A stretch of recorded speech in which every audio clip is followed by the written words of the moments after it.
Life का सबसे important lesson जो रॉबर्ट ने अपने रिच डैड से सीखा वो ये है कि हम जो सोचते हैं वही बन जाते हैं, इसलिए आपकी सोच का दायरा हमेशा बड़ा होना चाहिए।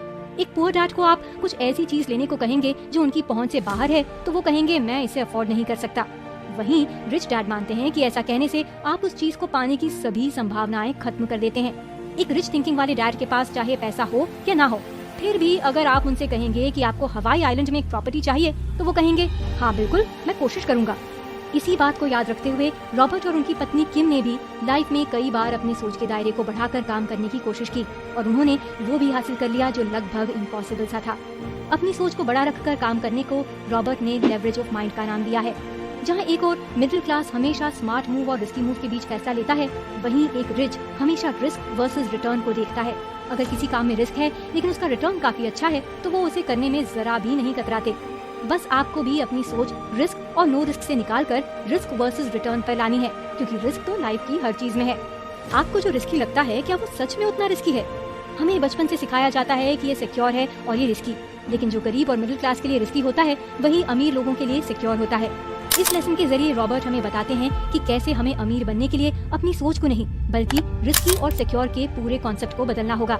मिडिल क्लास वाले सोचते हैं कि जॉब सिक्योर है और बिजनेस रिस्की, जबकि अमीर लोग इसका उल्टा सोचते हैं।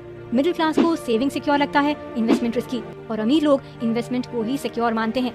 इसी तरह हमारे मन में हमेशा ये बात रहती है कि अमीर लोग लालची और मतलबी होते हैं, वो केवल खुद के बारे में सोचते हैं और बिना किसी का शोषण किए कोई अमीर नहीं बन सकता। जबकि रॉबर्ट के रिच डैड कहते हैं कि अमीर बनने के लिए जेंटल और दयालु होना सबसे जरूरी है। ये गलत कॉन्सेप्ट हमेशा हमारी कामयाबी को रोक देते हैं और अमीर बनते हुए हमें एक अजीब सा गिल्ट होने लगता है, जैसे हम किसी का हक छीन रहे हैं, जबकि ऐसा कुछ नहीं है। बरसों से चली आ रही इस गलत धारणा को अपनी सोच से हटाए बिना आप अमीर नहीं बन पाएंगे। तो अब शायद आप समझ गए होंगे कि जिसे आज तक आप रिस्की समझ रहे थे असल में वो उतना रिस्की नहीं है। क्या आप जानते हैं रॉबर्ट के रिच डैड अमीर और अमीर कैसे बनते जाते हैं? क्योंकि उन्हें पता है कि उन्हें किस तरह की इनकम पर फोकस करना है, जबकि पुअर डैड और गरीब होते जाते हैं क्योंकि उनका फोकस गलत इनकम और बैड डेट की तरफ होता है। रिच डैड इनकम को 3 टाइप्स में डिवाइड करते हैं। पहला अर्न्ड इनकम, यानी वो इनकम जिसे हम मेहनत करके कमाते हैं। पोर्टफोलियो इनकम, यानी वो इनकम जो हम पेपर एसेट्स यानी इन्वेस्टमेंट से कमाते हैं।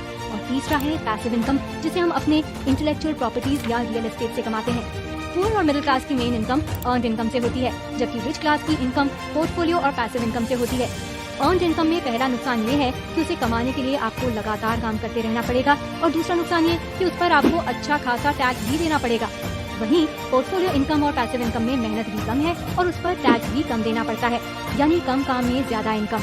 रिच बनने के फास्ट ट्रैक पर चलने के लिए आपको अपनी आज तक की सोच को 360 डिग्रीज का टर्न देना होगा। ये कुछ ऐसा है जैसे आज तक आप राइट हैंड से खाते थे और अचानक आपको कोई लेफ्ट से खाने को कहे। ये सब बातें कहना आसान है लेकिन करना मुश्किल। लेकिन याद रखें कि आप गरीब पैदा हुए, इसमें आपकी कोई गलती नहीं, लेकिन अगर आप गरीब मरते हैं तो इसमें 100% आपकी ही गलती है। आपका प्लान कितना फास्ट है, आप कितनी जल्दी रिटायर होते हैं, ये इस बात पर डिपेंड करता है कि आपका प्लान कितना फास्ट है। इसके लिए सबसे पहले आपको खुले दिमाग से ये तय करना होगा कि आप अपने आप को रिटायरमेंट के समय कैसा देखना चाहते हैं, एक मिडिल क्लास की तरह, अमीर की तरह या बहुत अमीर की तरह। अगर आप एक मिडिल क्लास की तरह रिटायर होना चाहते हैं तो बेशक आप अपनी सोच में धीरे धीरे बदलाव लाकर इन्वेस्टमेंट जैसी स्ट्रैटेजी को फॉलो कर सकते हैं। लेकिन अगर आप अमीर या बहुत अमीर बनना चाहते हैं तो आपको फास्ट ट्रैक ट्रेन पकड़नी होगी। इसके लिए आपको किसी और की स्ट्रैटेजी की जरूरत नहीं, बल्कि अपनी खुद की स्ट्रैटेजी बनाएं, क्योंकि हर एक की सिचुएशन अलग होती है और आपकी सिचुएशन के लिए कब क्या सही रहेगा वो आपसे बेहतर कोई नहीं समझ सकता। लेकिन इस बात का ध्यान रखें कि अपनी सोच बदलने में ज्यादा समय वेस्ट ना करें। आप खुले माइंड से सब कुछ करें, तभी आप फास्ट ट्रेन में सवार हो पाएंगे, वरना ट्रेन आपके प्लेटफॉर्म से निकल जाएगी। अपने फ्यूचर को बेहतर बनाने का काम आज और अभी शुरू करें, कल पर कुछ ना छोड़ें। अपने ब्रेन को रिच बनने के लिए ट्यून करें। उसके लिए जरूरी है कि आप फास्ट सोचें, फास्ट एक्शन लें और फास्ट वर्ड्स का इस्तेमाल करें, जैसे cash flow, make money, depreciation, gain control. साथ ही स्लो वर्ड्स जैसे high paying job, depreciation, saving, risky, इन सब का इस्तेमाल कम से कम करें, क्योंकि आज आप जो करेंगे वही आपका कल बनेगा। अमीर बनने में काम आने वाले लेवरेजेस। Leverage of integrity. इस पार्ट में लेखक ने वर्ड्स की ताकत पर फोकस किया है। वो कहते हैं कि वर्ड्स हमारे मुंह से निकलने वाले साउंड से कहीं ज्यादा हैं। ये हमारी लाइफ में बहुत मायने रखते हैं। आपकी लाइफ का सबसे डिस्ट्रक्टिव वर्ड है टुमारो, यानी कल। ये कल जब तक आपकी मेमोरी में रहेगा आप आज पर फोकस नहीं कर पाएंगे और सक्सेस के लिए जरूरी है आज। इसलिए कल को अपनी डिक्शनरी से बाहर कर दीजिए, क्योंकि कल हारने वालों का शब्द है, जबकि आज जीतने वालों का। दूसरी बात ये कि आपको अपने वर्ड्स और एक्शन में इंटेग्रिटी मेंटेन रखनी है। ऐसा नहीं कि आप कहते तो कुछ और हैं लेकिन आपके एक्शन में नहीं झलकता, तो आप कभी सक्सेसफुल नहीं हो पाएंगे। तीसरी बात कि आपको लाइफ में यंग और रिच रिटायर होने के लिए बड़ी बड़ी डेफिनेशन याद करने की जरूरत नहीं, बस एक रेशियो समझने की जरूरत है, वो है wealth ratio. Wealth ratio equals passive income plus portfolio income divided by total expenses. जब आपका वेल्थ रेशियो 1 से ऊपर आ जाएगा तो समझिए कि आप एक कंफर्टेबल रिटायरमेंट ले सकते हैं। ये आपकी लाइफ के फाइनेंशियल एस्पेक्ट्स का सबसे इम्पोर्टेंट रेशियो है। आपकी आदतों का लेवरेज। आपका माइंडसेट जितना इम्पोर्टेंट है उतना ही इम्पोर्टेंट है आपकी आदतें। आपकी आदतें जैसी होंगी आपका फ्यूचर वैसा ही होगा। ऑथर ने कुछ ऐसी आदतें बताई हैं जिन्हें अपनाकर आप फास्ट ट्रैक पर रिच बनने की प्रोसेस का हिस्सा बन सकते हैं। पहला, अपने लिए एक बुक कीपर रखें। अपने debt, investment, profit and loss का पूरा हिसाब किताब रखने के लिए एक बुक कीपर जरूर हायर करें, क्योंकि वो आपके पैसों में इमोशनली अटैच नहीं रहेगा और आपको सही सलाह देगा। उसकी सैलरी पर किया गया छोटा सा इन्वेस्टमेंट आपको लाखों के नुकसान से बचा सकता है। दूसरा, अपने लिए एक विनिंग टीम तैयार करें। आज का युग टेक्नोलॉजी का है और इसमें सर्वाइव करने के लिए आपको हर फील्ड में एक्सपर्टीज की जरूरत पड़ती है, जो कि पॉसिबल नहीं। तो अपने लिए एक्सपर्ट्स की एक टीम तैयार करें जिनसे आप सब कुछ शेयर करके उनकी एक्सपर्ट सलाह ले सकें। तीसरा, अपनी सोच और समझ को बढ़ाते रहें। जैसे जैसे आप लाइफ में आगे बढ़ते जाएंगे आपको अपनी सिचुएशन के हिसाब से अपनी सोच और समझ को बढ़ाना जरूरी है, ताकि आपकी प्रोग्रेस रुक ना जाए। चौथा, अपने आप को अपडेट करते रहें। पांचवा, फेल होने के लिए हमेशा तैयार रहें। छठवा, अपने मन की आवाज सुनें। खुद से हमेशा पॉजिटिव बातें करें। उसके बारे में सोचें जो आप हासिल करना चाहते हैं, और जो आप नहीं करना चाहते उसे भूल जाएं।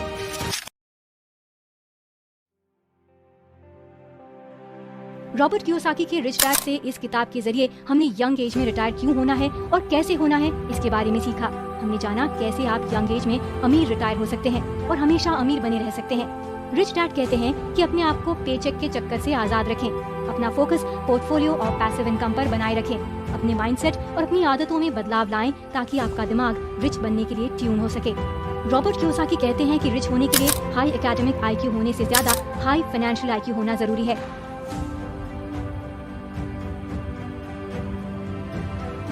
वैसे तो इस दुनिया में हर कोई पैसे कमाने में लगा है, पर ज्यादातर लोग फाइनेंशियली सर्वाइव करने पर ही फोकस करते हैं और उसी में खुश हो जाते हैं। बहुत कम ही ऐसे लोग हैं जो सही मायनों में फाइनेंशियली इंडिपेंडेंट होने के गोल को लेकर चलते हैं। फाइनेंशियली सर्वाइव करने का मतलब है कमाना, खर्च करना और फिर कमाना। वहीं फाइनेंशियल इंडिपेंडेंस का मतलब है कमाने और खर्च करने की इस कभी ना रुकने वाली साइकिल से खुद को आजादी दिलाना। जब तक आप इस साइकिल से नहीं छूटेंगे तब तक आप रिटायर होने की सोच भी नहीं सकते। यानी यंग एज में रिटायर होने के लिए सबसे पहले फाइनेंशियली इंडिपेंडेंट होना जरूरी है। लेकिन 40 साल की उम्र में इंडिपेंडेंट होना थोड़ा इम्पॉसिबल साउंड करता है, लेकिन रॉबर्ट कियोसाकी ने इसे पॉसिबल कर दिखाया है। लेखक कहते हैं यंग और अमीर रिटायर होने के लिए सबसे पहले राइट माइंडसेट की जरूरत है। जरा सोचें वो कौन सी 2 चीजें हैं जो हमें सही डायरेक्शन में काम करने से रोकती हैं। जी हाँ, आलस और सेल्फ डाउट। अगर आप आलसी हैं तो आप कुछ ना करने का कोई ना कोई बहाना ढूंढ ही लेंगे, जैसे इसमें बहुत रिस्क है, इसके लिए इन्वेस्टमेंट चाहिए, ये मुझसे नहीं हो पाएगा। वहीं अगर आप सेल्फ डाउट में हैं तब भी आप कोई भी अगला कदम उठाने से पहले इतनी बार सोचेंगे कि तब तक अपॉर्चुनिटी आपके हाथ से निकल जाएगी। अगर आप यंग एज में वो सब हासिल करना चाहते हैं जिसका सपना दुनिया देखती है, तो आपको सोचना छोड़कर एक्शन लेना शुरू करना होगा। अपने गोल सेट करें, शॉर्ट टर्म प्लानिंग करें जिन पर आप आज और अभी से काम शुरू कर सकते हैं। आपके सर पर जुनून होना चाहिए, आपका काम आपका पैशन होना चाहिए, तभी आप आलस और सेल्फ डाउट से बाहर निकल सकते हैं। वरना ये बेड़ियां आपको उम्र भर जकड़ी रहेंगी और आप 60 साल के बाद भी काम ही करते रह जाएंगे। एक छोटी सी कहानी से इसे समझते हैं। एक बहुत बड़े रेस्टोरेंट के नीचे एक छोटी सी चाय की टपरी थी। टी स्टॉल के मालिक का सपना था कि उसका भी एक दिन इतना ही बड़ा रेस्टोरेंट हो। वहीं रेस्टोरेंट के मालिक को वो अपने खानदानी विरासत के रूप में मिला था। टी स्टॉल वाले को जितना खुद पर भरोसा था, रेस्टोरेंट के नए मालिक को उतना ही सेल्फ डाउट। इसी तरह 5 साल बीत गए और टी स्टॉल वाले ने पैसे जमा करके एक छोटा सा होटल खोला। वहीं रेस्टोरेंट वाले ने ना कोई नई पॉलिसी लाई, ना कुछ नया काम किया, बस डाउट में रह गया कि क्या काम करेगा और क्या नहीं। उसने सब कुछ अपने स्टाफ के भरोसे छोड़ दिया। देखते ही देखते उसका रेस्टोरेंट घाटे में चलने लगा और उसे बंद करने की नौबत आ गई। वहीं टी स्टॉल वाले का अब अपना एक ढाबा था जिसे शहर में काफी लोग जानते थे। तो देखा कैसे सेल्फ डाउट और कुछ ना करने के कारण आप अर्श से फर्श पर आ सकते हैं। वहीं अपने काम को पैशन मानकर और खुद पर भरोसा रखें तो आप कामयाबी की बुलंदियां भी छू सकते हैं। क्या इस समरी को पढ़ते हुए आप सोच रहे हैं कि मैं तो अपने अर्ली 30s में हूँ, अब तो शायद इसके लिए लेट हो गया। लेकिन हम आपको बता दें कि रॉबर्ट कियोसाकी कहते हैं कि आपको एक बिजनेस एस्टैब्लिश करके रिटायर होने के लिए केवल 10 से 12 साल चाहिए। लेकिन इसके लिए आपको लाइफ के प्रति आपके एटीट्यूड को पॉजिटिव रखना होगा। जो टाइम बीत गया और जो हो चुका उसके लिए बैठकर अफसोस करने का कोई फायदा नहीं। जो बात मायने रखती है वो ये है कि आपने अपने पास्ट और उसमें की हुई गलतियों से क्या सीखा। जो लोग एक ही गलती लाइफ में बार बार दोहराते हैं वो कभी आगे नहीं बढ़ पाते। अगर आप अर्ली रिटायरमेंट चाहते हैं तो आपको लाइफ की हर मिस्टेक और फेलियर के प्रति अपने नजरिए को बदलना होगा। उसे गलती की तरह नहीं बल्कि एक सीख की तरह याद रखें। दूसरी जरूरी बात ये समझना है कि आपको अर्ली रिटायरमेंट की जरूरत क्यों है। कई लोगों से जब आप अर्ली रिटायरमेंट की बात करेंगे तो वो कहेंगे कि इतनी जल्दी रिटायर होकर करना ही क्या है। जब आप अपने करियर के पीक पर होते हैं तो रिटायरमेंट का फैसला लेना काफी कठिन होता है। लेकिन एक बात हमेशा याद रखें कि पैसा और शोहरत के साथ लाइफ की मेमोरीज और रिलेशनशिप की भी उतनी ही इम्पोर्टेंस है। ये सफर आपका है और आपकी खुशी के लिए है, इसलिए आपसे बढ़कर कुछ भी नहीं। वो पैसा ही क्या जो अपनी पूरी लाइफ देकर मिले। अपने काम के साथ साथ अपने लिए और जिनसे आप प्यार करते हैं उनके लिए टाइम निकालना भी जरूरी है। अगर आप जल्दी रिटायर हो गए तो जिंदगी को एक अलग तरीके से जी सकते हैं, जिसमें आप हो, आपका परिवार और आपकी आजादी। रही बात कि रिटायरमेंट के बाद क्या करना है, तो इसका जवाब है रिटायरमेंट का मतलब एक नई शुरुआत, जिसमें आप वो सब कर सकते हैं जिनसे आपको प्यार है, जैसे कोई एडवेंचर, आपकी हॉबीज और वो सब जो आप पैसों के लिए नहीं बल्कि अपनी खुशी के लिए करेंगे। कई लोग सोचते हैं कि अगर वो अपने लिए या अपने परिवार के लिए एक्स्ट्रा टाइम निकालते हैं तो उनका काम सफर करता है, जबकि असल में होता उसका उल्टा है। क्योंकि हम जब अपने परिवार और काम के बीच बैलेंस बनाकर चलते हैं तो सब कुछ शांत रहता है और हम मेंटली और फिजिकली फिट महसूस करते हैं, जिससे हमारा फोकस बढ़ता है और जो काम 2 घंटे में होना था वो 1 घंटे में हो जाता है। वहीं अगर आपके घर में कोई प्रॉब्लम है तो आपके लेवल ऑफ कंसंट्रेशन पर उसका असर होगा, जिससे आप उसी काम को करने में दुगना टाइम लगाएंगे। यानी लाइफ केवल पैसा कमाकर अमीर बनने के बारे में नहीं है। एक इंसान सक्सेसफुल तभी कहलाता है जब उसके पास फाइनेंशियल फ्रीडम के साथ साथ फैमिली, हेल्थ और मेंटल वेलबीइंग भी हो। इन सबको हासिल करने के लिए यंग एज में रिटायर होना बहुत जरूरी है। ऑथर ने अर्ली रिटायरमेंट का सफर कैसे तय किया। रॉबर्ट कियोसाकी कहते हैं कि उन्होंने जल्दी रिटायर होने के लिए डेट का इस्तेमाल किया। रॉबर्ट के पुअर डैड हमेशा कहते हैं कि स्कूल जाओ, अच्छे से पढ़ाई करो, एक सिक्योर जॉब ढूंढो और उम्र भर काम करके पैसे बचाओ। उनके लेसन से भी लाइफ शायद आसान होती, लेकिन वो जो कहते हैं अक्सर खुद ही भूल जाते हैं। हम सिक्योर जॉब तो ढूंढ लेते हैं, लेकिन साथ में ऐसी चीजों के लिए डेट लेते हैं जो हमारे लिए एसेट की जगह लायबिलिटी बन जाते हैं। और यहीं से शुरू होता है डेट भरने का कभी न खत्म होने वाला सफर, जिसमें फंसकर हमें मरने तक काम करना पड़ता है। वहीं रॉबर्ट के रिच डैड कहते हैं कि अपने पैसों के इस्तेमाल से अमीर बनने की जगह दूसरों के पैसों से अमीर बनो, यानी डेट से, लेकिन याद रहे कि वो गुड डेट होना चाहिए। अब ये गुड डेट क्या होता है? सोचिए अगर आपने 10% इंटरेस्ट के साथ बैंक से लोन लिया और उसे रियल एस्टेट में कुछ इस तरह इन्वेस्ट किया कि आपको 25% रिटर्न ऑन इन्वेस्टमेंट मिल रहा है, तो आप 15% के फायदे में रहेंगे, जो कि आपके लिए पैसिव इनकम की तरह काम करेगी और आपके कैश फ्लो को मेंटेन रखेगी। लेखक ने एक उदाहरण के साथ अपनी बात समझाई है।